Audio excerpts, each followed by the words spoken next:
Come in. Welcome. I am Tammy Grimes.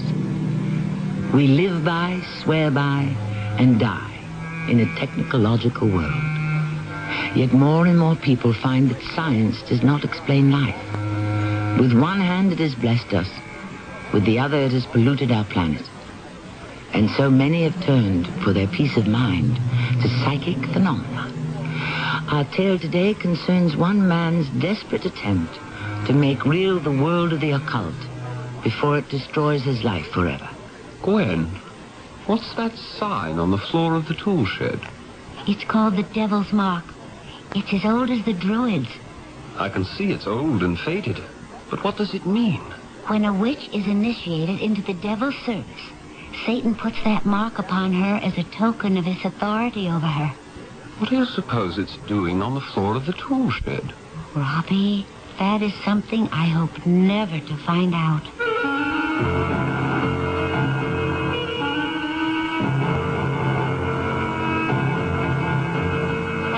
Our mystery drama, The Tool Shed, was adapted from a story by Henry James, especially for the Mystery Theater by G. Frederick Lewis, and stars John Vickery. I shall return shortly with Act 1. What do doctors recommend to avoid constipation? These days, doctors stress the importance of dietary fiber to help the system regulate itself naturally. Metamucil is the laxative made from natural fiber, no chemical stimulants. That's why doctors recommend Metamucil more often than any other laxative. Try Metamucil powder or pre-measured packets of Metamucil instant mix in regular or orange flavor and save 50 cents. Look for the coupon in June's Reader's Digest. Read label and follow directions. Master Mechanic tools sold exclusively by True Value hardware stores are an unbeatable combination of quality and value. Hi, Pat Summerall to tell you the Master Mechanic 6-gallon wet-dry vacuum is designed for heavy-duty cleanups in your garage or workshop. It picks up water as well as nails, ashes, and other debris, and comes complete with accessories, all for just $52.28. Plus, it's backed by the Master Mechanic promise of satisfaction or free replacement at participating True Value hardware stores and home centers. It's athletes versus MS, multiple sclerosis. This is Frank Gifford spreading the word about a dynamic new team which is banding together to help stop MS, the terrible crippler of young adults. Multiple sclerosis is a crippling disease of the central nervous system, which generally strikes in the prime of one's life, from 20 to 40. But the sports world is fighting back against MS. People like Hank Aaron, Tom Seaver, John Havlicek, and Joe DiMaggio, Frank.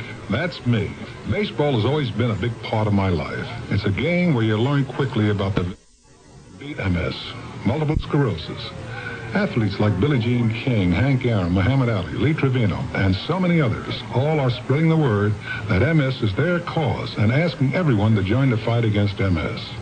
There's no cure yet, but there's hope through research. Join us.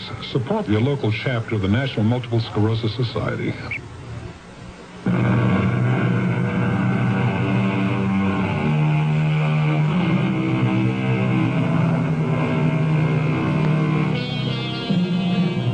Turn back the clock 100 years.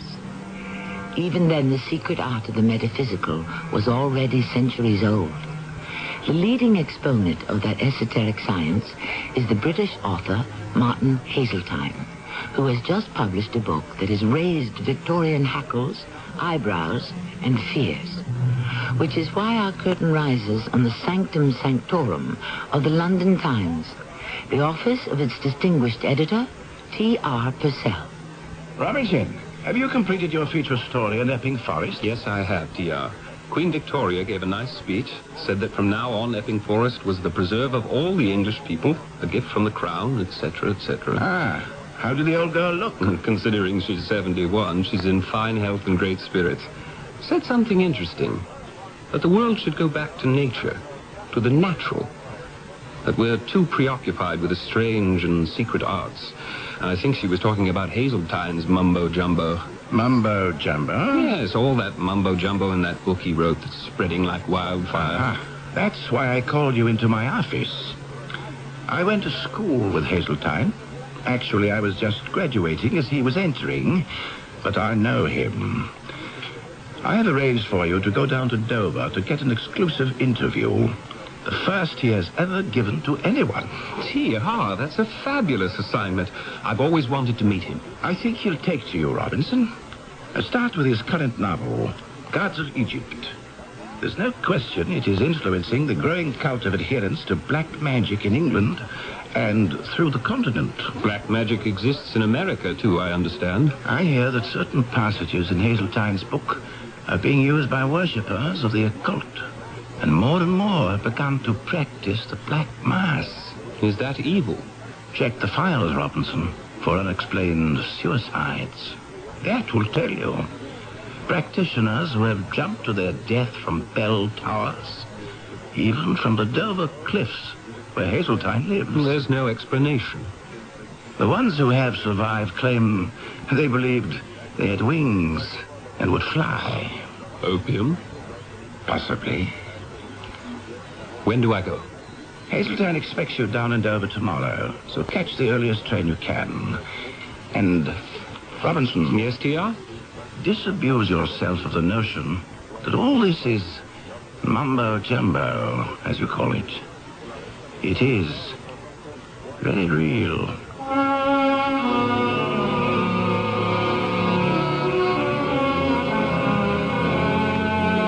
Crane! Robinson Crane, is that you? Mr. Hazeltine, sir. I didn't expect you to meet me at the station. Why not? The morning trains are always on time. Good trip? I was reading Gods of Egypt. Time went very quickly. Ah, good man, good man. Doing your homework? No, for pleasure. It's the third time. You don't say so. How's Purcell? Old T.R. Just fine, and he sends you his regards, and he's grateful you're giving the Times this interview. I can't think why he didn't ask me before this. I've been in print for 20 years. Come along, we'll walk it. Can you manage that bag? Oh, yes, sir. And you'll have to stop calling me sir. Call me Martin. I gather quite a tornado has blown over Gods of Egypt. It's all history. I set the novel against what happened, what people used to believe in. Don't know why they make such a fuss over it today. Actually, what I'd like to do is a kind of short biography, a profile of you. Not full face. The author at work, I know that kind of thing. Now, my door is open to you. You will meet my wife, my secretary. I have a little boy, marvelous child. He's 7 and... Well, write whatever you wish to write. You said too much attention was being paid to the Gods of Egypt. Misdirected attention. That's why I agreed to have you come by. I want to set the record straight. I don't believe in witchcraft. Once scrapped, never did, never will. But there is a purely historical background to my novels. I'll certainly be glad to help you, as you say, set the record straight. Oh, no. This is our house. One thing more, Robinson. You may find my little family have some peculiar beliefs, habits, quirks, things that appear different to you. Take them at the face value. Don't interpret their actions. Well, here's the gate.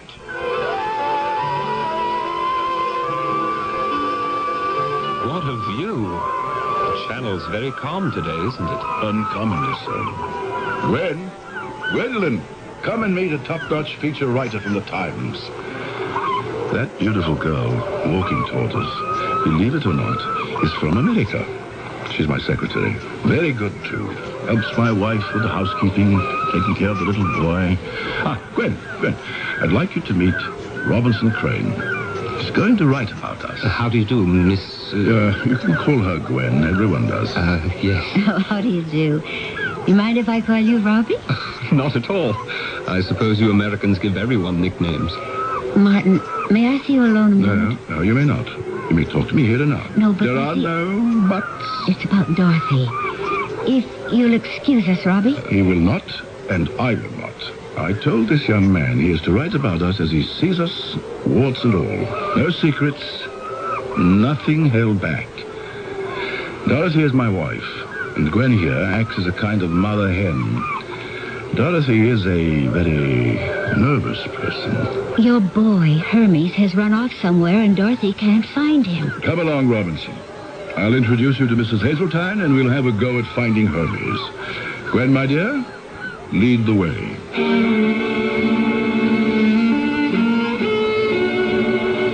I'm beside myself with worry, Martin. Hermes has disappeared. Well, Gwen will find him. If I can't find him, she can't. We'll see. Remember, Dorothy, my telling you about T.R. Purcell? We shared Cambridge briefly. He left as I entered. The editor of the London Times. Well, he has sent this young man to observe us in our native habitat and write a feature. His name is Robinson Crane. How do you do, Mr. Crane? As you can see, Robinson, Dorothy is the most formal member of our little tribe. Now, Gwen, where should we look for our little truant? Dorothy, what about the tool shed? The tool shed? I looked in there. Besides, Hermes has been warned not to go in. He wouldn't. It's worth another try. Let me go. I'll do it. I'm the boy's mother, thank you. If I find him in there, I'll give him what for. Of course, she won't do anything like that. She won't even scold him. She'll kiss him and make a great fuss. My wife is devoted to our son, and I don't take that lightly. You see, our boy was born mute. Mute? That is sad. Yes. We've taken him to every specialist in England and Europe. They can't find anything wrong, organically. It's a puzzle. But they don't even hold out any hope for Hermes. His name is Hermes. Hermes. Actually, the name was Gwen's idea. It's the Greek for the Egyptian god Thoth. You might say Hermes was the very first god of the occult. It's a very pretty name. Let us get into the house. And I'll show you your room where you can unpack, and I will open a bottle. What's your preference? The grain or the grape? The Scotch will be fine. But I wasn't planning on staying. I thought we'd talk all day, and then I'd take the evening train back to London. Oh, don't be ridiculous. What kind of a profile do you think you could do on Martin Hazeltine in a few hours? Matter of fact, I did come prepared for the weekend.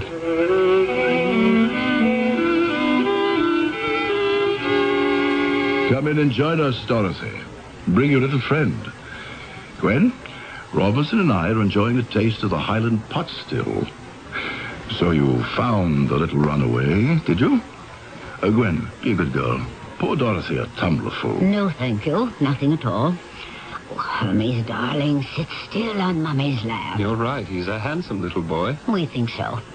And he's 7 years old. Just. Aren't you, Hermes, darling? Hermes? This is Robinson Crane. He's from the London Times, a very big, influential newspaper. He's going to do a story about us. Where were you, son? In the tool shed, just as Gwen said. Sitting on the floor. I can't understand it. He wasn't there when I looked before. It's his magic carpet. Wish I had a place I could disappear from sometimes. Is there something about the tool shed that's dangerous? Oh, how stupid of me, of course. Sharp garden tools. He's right. We should keep it locked up. What garden tools? Nothing is stored in there. Oh, Dorothy, you know it's completely empty. Always has been. Hermes just likes to go there and sit on the floor. Hermes, come to your father. Dorothy, let him go. Well, if you won't put a padlock on the door, I will. Dorothy, did you hear what I said? Let the boy go, so that he can come to me. I'm taking him upstairs to bed. Up we go. To bed? It's not his bedtime. Time for his nap. Mr. Crane, I hope you enjoy your stay with us. Martin will have a lot to tell you about his books, I'm sure. Mrs. Hazeltine, I think the Times readers would like very much to know the feelings of the wife of a great writer, especially what you think of his books. I'm sorry I shan't be able to accommodate you. I have not read any of them, and I don't intend to.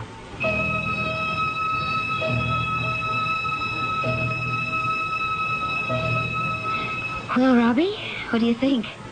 You've been here most of the day, had dinner with us, and observed the Hazeltine family at home. I don't know what to think, Gwen. Martin said you'd been working for him for 7 years. Since I was 18. I came as a replacement typist and stayed on. Gwen, while it's still light, I'm fascinated by the tool shed. Could you take me to see it? Certainly. We better take a lantern. There are no windows and it's dark in there. Interesting you should want to see it. Do you know why you do?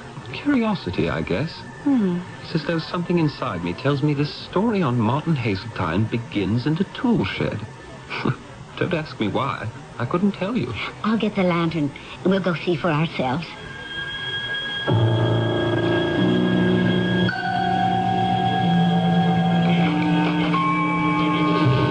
Has this tool shed been here for a long time? I mean, is it old? A few hundred years. In the 1500s, it was built by a widow. She lived in this tiny room. She was accused of being a witch and was stoned to death. And then, a few hundred years later, it was repaired and became a dairy for the people who owned the house. A dairy? Where the milk was separated and they made butter. The local farmers will tell you every time the milk was brought here, a cow died.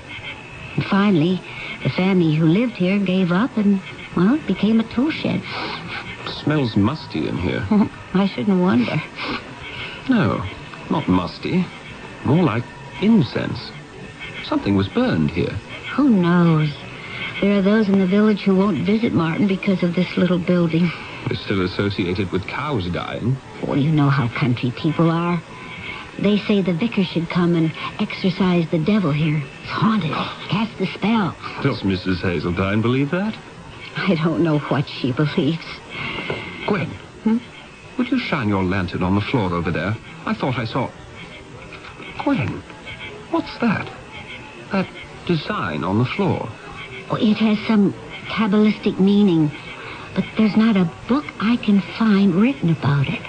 I can barely make out an 8-pointed red star in 3 circles of black.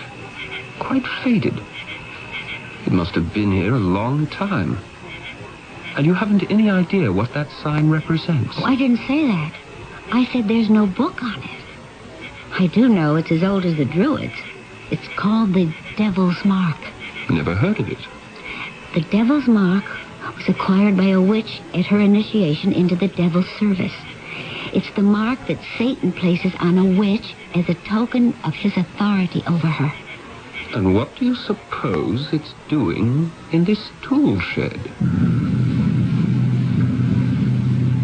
To coin a bad pun, I'd say, mystery loves company. A young English newspaper writer has stumbled upon what may be the heart of a mystery. A tool shed containing a satanic sign. Does it dominate an author, his wife, their mute child? The only way to find out is to stay with us until the curtain rises again on Act 2. Hello, my name's Victor Kaya. I was a dedicated blade shaver until my wife bought me a Remington microscreen shaver. They told her it shaved as close to the blade or she could return it with the sales slip within 30 days and get her money back. Remington has 2 microscreens. The first microscreen shaves incredibly close. The second microscreen shaves even closer. I was so impressed, I bought the company. The Remington microscreen shaves as close as the blade, or I'll give you your money back. Available at all Kmart stores. For over 3/4 of a century, Buick has enjoyed a reputation for having fine, luxurious cars. We're very proud of that. It's a reputation that grows every year. 1982 was no exception. There was the introduction of the new century and the small Buick Skyhawk. And while each Buick lives up to the name, there are refinements and improvements on everything from the full-size Electra down the line. You see, the Buick reputation isn't just something we ride on. It's something we build on. I'm lost and lonely, scared and sad, trembling at the thought of making you mad. My love is yours, but at times you're so cold. If life's like this, take me before I grow. This song about child abuse was written by a man who has served time in a state prison. It tells how he felt growing up as an abused child. Many of the social problems in America today spring directly from child abuse. Yet, with enough knowledge and enough money, child abuse can be prevented. Help us get to the heart of the problem. Write Prevent Child Abuse, Box 2866, Chicago, Illinois, 60690.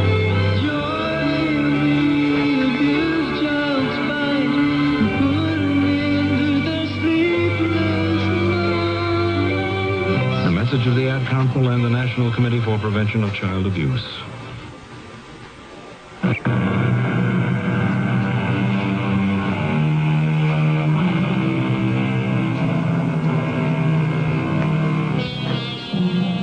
It's a good question to ask oneself. How much should one dabble in the unknown? Dig at the mystery of the supernatural. Probe into the paranormal. Back 100 years in the England of Queen Victoria, avant-garde author Martin Hazeltine did just that. Was it worth it? Ah, Robinson.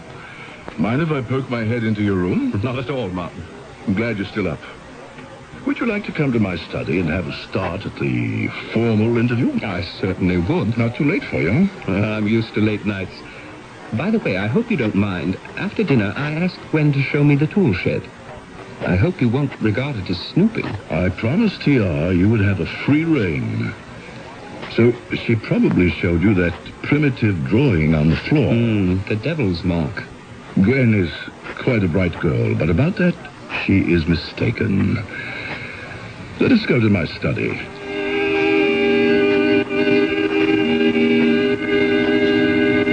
So it's not the devil's mark, as Gwen said. Similar, yes. The star and circles. But the real devil's mark was always found on a person's body. In the old days, in these parts, actually, any birthmark was considered a sign of Satan. Does Mrs. Hazeltine believe the tool shed has some mystic powers? I doubt it. The only fetish she subscribes to, and you've observed that, is her complete, how can I put it? Her complete subjugation of our son. No one else can come near him. And it's been that way since he was a baby. It's as if Hermes was Dorothy's captive. Is it true she's never read any of your books? So she says. I've no way of proving it. They're all over the house. Where did you meet Mrs. Hazeltine? In Egypt. Her parents were missionaries who turned to archaeology. But your wife didn't follow in their footsteps. Oh, yes, she did. But just 1 week after I arrived, she suffered the terrible shock of seeing both her parents fall from the top of an Egyptian tomb to the edge of the Nile below. They died? A terrible tragedy. The fall broke their necks. I hoped Dorothy would recover when she returned to England. I saw something of her, started writing, and then lost track of her. Then one day I went to the British Museum where she was working, and I asked her to marry me. Now you can understand her reluctance to dip into the pool of the unknown. Excuse me. Gwen, what on earth are you doing up at this hour? Martin, I think you should go to the boys' room. There's something wrong. Thank you. Thank you for telling me. I will be back as soon as I can, Robinson. Would you like to continue the interview in the morning? Not at all. I do my best thinking at night. I hope I won't have the same trouble with Dorothy I always have. What does he mean, Gwen? The same trouble he always has. The same trouble. It's a constant battle between those two. Has been ever since Hermes was born. Oh, Dorothy's always been afraid the boy will fall under his father's influence, particularly his writings. But he's not nearly old enough to read those complicated books yet. She's never explicit about her fear. All I can say is Dorothy believes the boy's mind will be damaged by any association with his father. Such a beautiful child. Hard to believe nothing can be done about his affliction. Oh, but Hermes can hear and understand everything you say. It's just that he's unable to talk. Gwen, pour me a drink. Is the boy all right? I am not to know. Not to know? Dorothy has locked herself into his room and will not let me in. Oh, not again. I think this has gone about as far as it can. Martin, what are you going to do? What can you do? Tonight, instead of sleeping, I shall try to come up with a plan of action. Children, I bid you good night.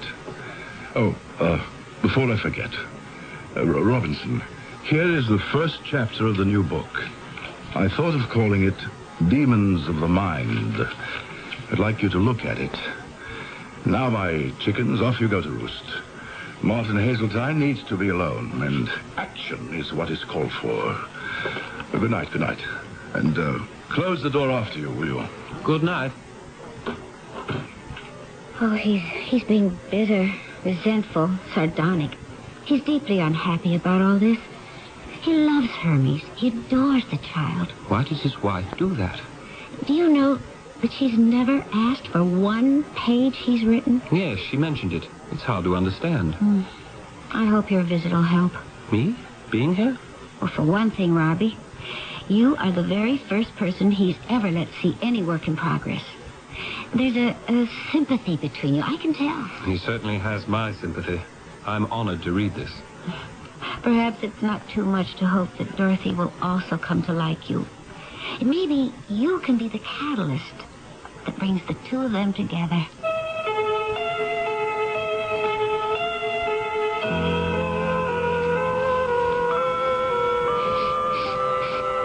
What's that? I smell smoke. Smoke? Where's my other slipper? Robbie, what are you doing up at 3 in the morning? I could ask you the same question. I was reading and suddenly I smelled smoke. So did I. Where's it coming from? Outside. You mean there's a fire out there? Well, I checked the kitchen. It's not in the house. There's a double lock on this front door. Here, let me. Oh, it's coming from down there, where the tool shed is. Let me open the tool shed door. Could be dangerous. I don't understand this. I smelled smoke. I know I did. But as soon as you opened the tool shed door, it went. No smell of it. Wait till I tell Martin about this. If you weren't with me, he wouldn't believe it. Why wouldn't he? I don't know how much you know of Martin's books. I've read every one of them. Well, then you know with what reality he portrays the alchemy of time and sorcery. It was Martin who discovered that sign on the floor. But he disowned it. Said a devil's mark was only found on a person's body. Something was happening here just now. I wonder if we ever shall know what. Who knows? 3:30. Might as well get back to the house and use what's left of the night to sleep.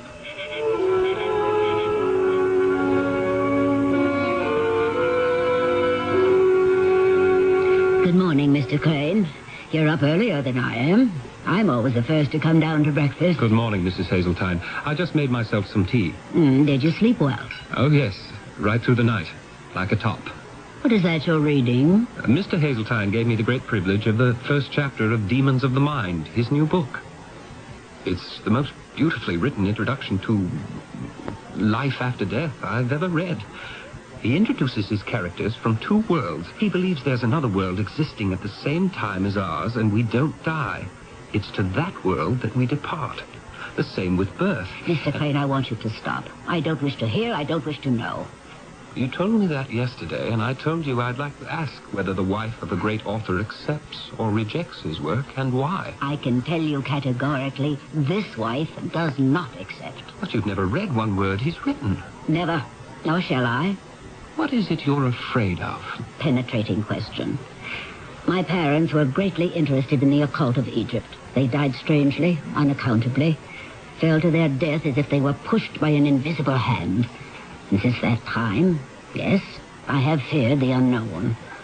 I don't think Martin should write what he does, and he knows how I feel. It contaminates anyone it touches. But if you were to read these few pages, only 20, it's so clearly and poetically written, it proves that there's nothing to fear. It would help you, Mrs. Hazeltine. Would it? I swear to you. I may be very young in your eyes, but there's an unhappiness in this house. And if you'll forgive my saying so, it could be put to rights if you'd let it. Robinson Crane, you are quite convincing. Please read it. Good morning, Dorothy.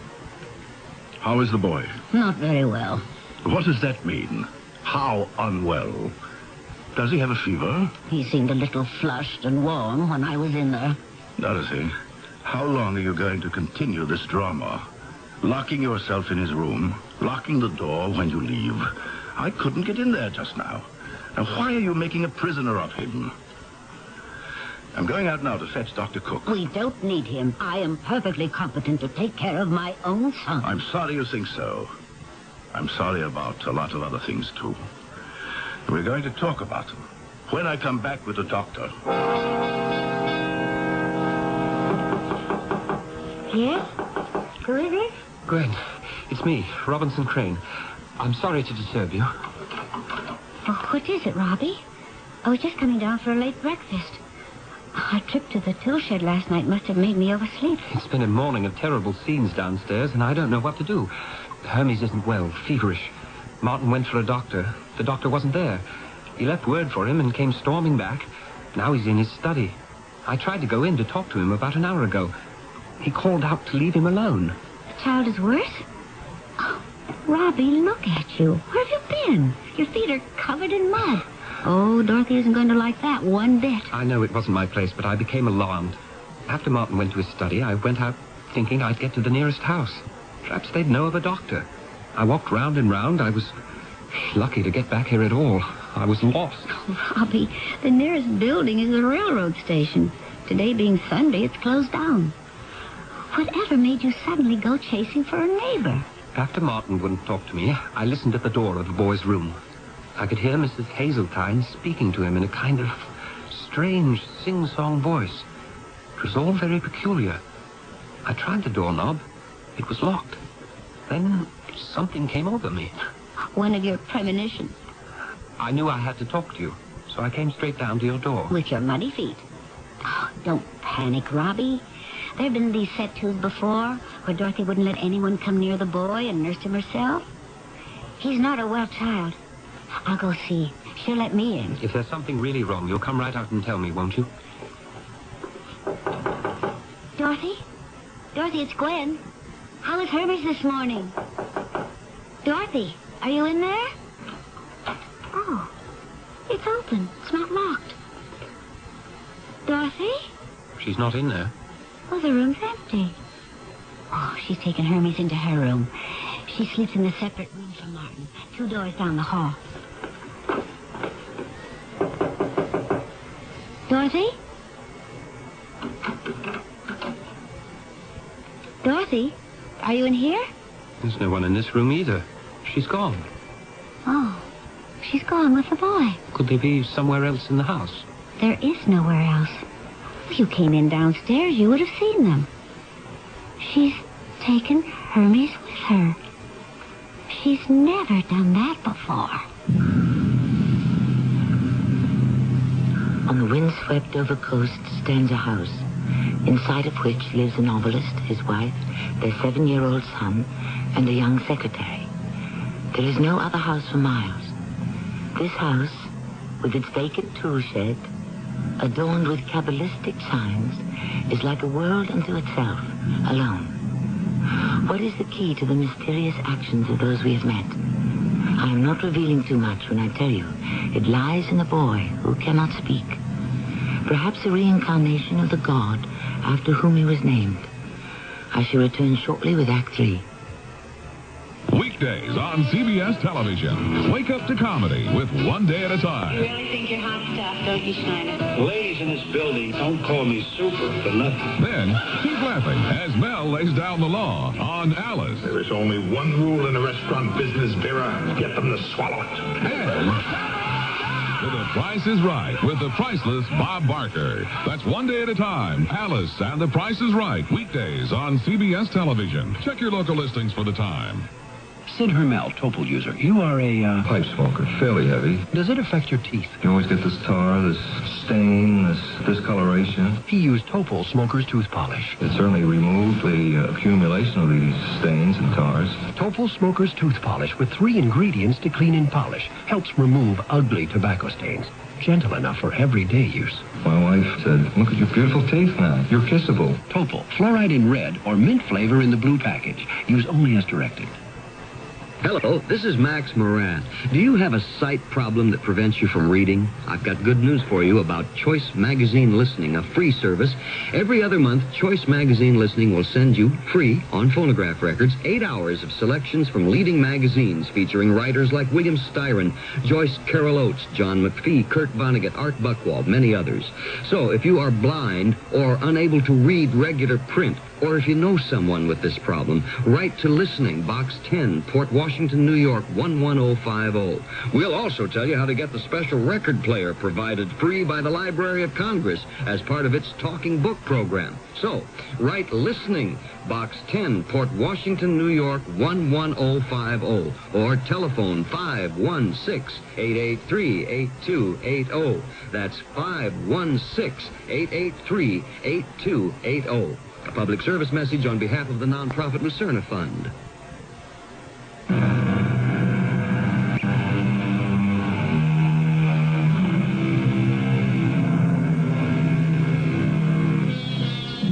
The mystery of the boy and his mother who disappeared from the house on the coast of Devon has not been solved. The police are called in, Scotland Yard is asked to help, and finally, Robinson Crane, feature writer for the London Times, unable to complete his assignment, returns to the city. Weeks pass. Robinson. Yes, T.R. I called you in this morning because there's been a development in the Hazeltine affair. I just got word the boy was found, but the mother is still missing. Fantastic. How is he? That's one of the things I want you to find out. Take the first train out of Victoria. Get yourself over there. Have you read what I wrote on him and his family? I did the best I could to give it an ending. Yes, I went over it last night. The only trouble is it ends with a question mark. After I get down there, maybe I can change that question mark. I'm hopeful. It needs an exclamation point at the end. Why did she keep her son from his father? I touched on that. Oh, barely. You never explain what's behind her fear. And finally, now that the boy has been returned or found or whatever, where was he? And who kidnapped him? T.R., the child is mute. He can't talk. Tragedy. But he can hear. Oh, yes. Nothing's wrong with his hearing. Is he old enough to write out answers to questions?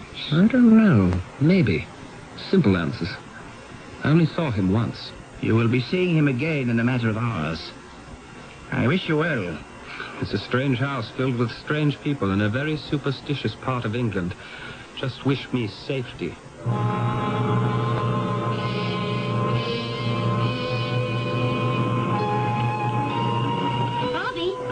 it's me. Gwen. Robbie, I never expected to see you again. What are you doing in Devon? What are you doing at the station? You didn't know I was coming down here, did you? This is unbelievable. Martin sent me. Martin said go to the noon train. Someone's arriving and I want you to meet him. It doesn't make sense. Oh, yes, it does. He's psychic. He knew. Is it true Hermes was found? How is he? I'm not going to tell you. You'll see for yourself when you get to the house. Come on, let's walk. Gwen, you can at least tell me, is the boy in good health? He was sick when he disappeared with Mrs. Hazeltine. It's as if nothing happened to him. He's bright and cheerful. It makes such a difference. What does? You did know they haven't found Dorothy. She's still missing. How did they find Hermes? They didn't. The police were amazed. I'll show you where it happened. And Martin, how's he? A changed man. His son is with him all the time. And you, Gwen? How are you? I'm not sure, Robbie. It's a little like living on a tightrope. Why do you do it? You're a sensible girl. You could get any kind of work anywhere. Nice of you, Robbie, to care about my future. But I couldn't leave here. You're going to spend a lifetime being Martin's right-hand man? I mean woman. If you'll let me. But he's married. You'll never mean that much to him. I know that. Are you hoping she'll never come back? For now, I can take very good care of both the men in the Hazeltine family. The little one and the big one. Robbie, before we go into the gate, I want you to know that I love Martin. Well, maybe he's much older than I am, but that doesn't matter to me. So long as I can be near him, that's all I want. I respect that, Gwen. Sorry if I talked out of turn. This isn't the way to the house. Why are we turning off? You asked me where Hermes was found. That's where I'm taking you. He was found right here, on your property. Hmm? Down there. He wasn't. No, he wasn't. Yes. In the tool shed. Sitting in the middle of the floor as if nothing had ever happened. As if weeks hadn't passed. As if the tool shed hadn't been combed through a dozen times. As if the whole countryside hadn't been searched. There he was. Incredible. When did you say the police looked there last? Exactly what Martin wanted to know. You know what the constable told him? Haven't a clue. The day before, the very day before we found him, they even placed a tape across the door, which we pulled off. Unbelievable. But I do believe you. That beautiful little boy was sitting right in the center of that star and the circles. Oh, I needn't tell you, Martin still won't acknowledge it's a devil's mark. I'm anxious to talk to him. Let's go into the house.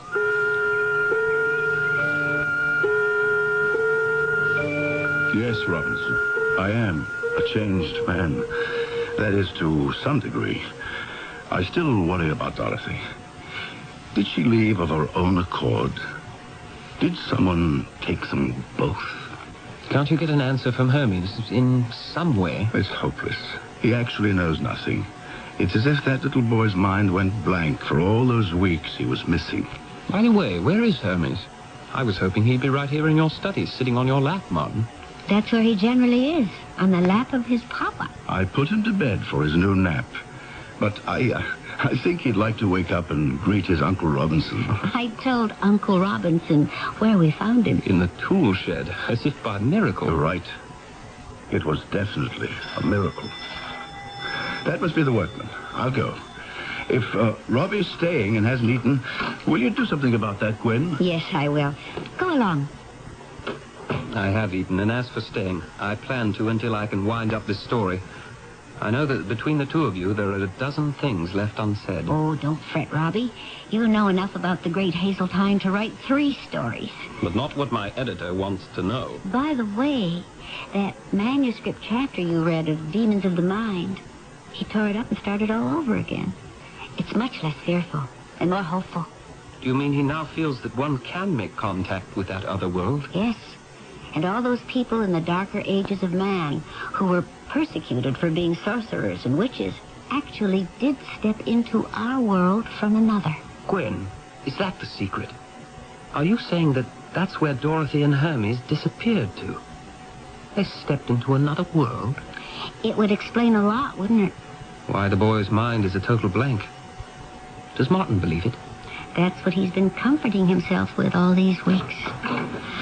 Oh, Martin, what is it? You look white. They found Dorothy. She's dead. Oh, where? I'm not in the tool shed. At the foot of the cliff. Oh. Straight down from the rock facing the water. Her neck broken as if she'd fallen from a great height. Gwen, it's the irony of it. You mean because that's the way her mother and father died in Egypt? Maybe it's not a joke of fate at all, Martin. Maybe it was preordained. I knew there was a reason we hit it off so well, Robinson. He sounds like one of us, doesn't he, Gwen? He's got that intuitive reasoning. May I see Hermes? Gwen, our roving reporter is in for a surprise, isn't he? Give me 2 minutes to wake him and wash his face. Didn't I tell you he was a magnificent father? And I want to tell the boy he's about to be interviewed by the London Times. 2 minutes, and then you two come in. All right? My notebook and pencil will be ready. You can come closer, Robinson. You've met my son Hermes before. I certainly have. I heard you were away, Hermes. I'm glad you're back. Thank you. Did he speak? I mean, did he actually say thank you? I have an exceedingly polite son.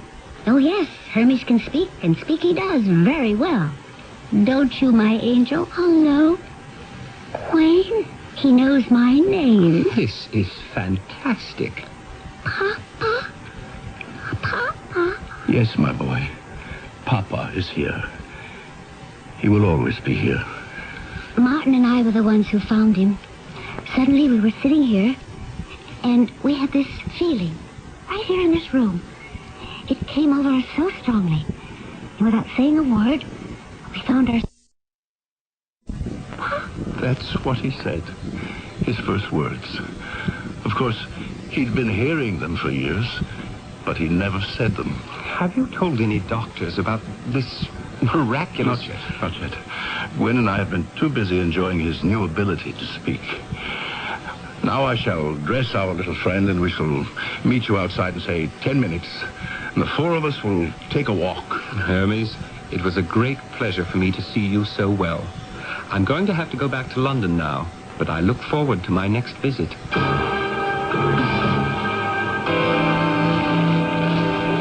You're really going, Robbie? Yes, back to write that happy ending and try to give TR the answers he wants. I'll walk you to the gate. I'll have to guess. I realize I'll never know where the child appeared from and why he speaks now. Any more than why he could never speak before. It's the kind of miracle one prays for. And when it happens, you shouldn't look too closely. I could, I suppose, give you Martin's explanation. I'd like to hear it. He's always said that what was on the floor of the tool shed was not the devil's mark. Hermes had such a mark when he was born. Martin found it. A tiny star inside a tiny circle in the crook of the infant's elbow. Was it placed there by an evil power in some other world? And that's why the boy remained mute?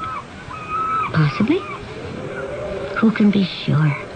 It doesn't explain why suddenly he can talk now. Oh, but it does.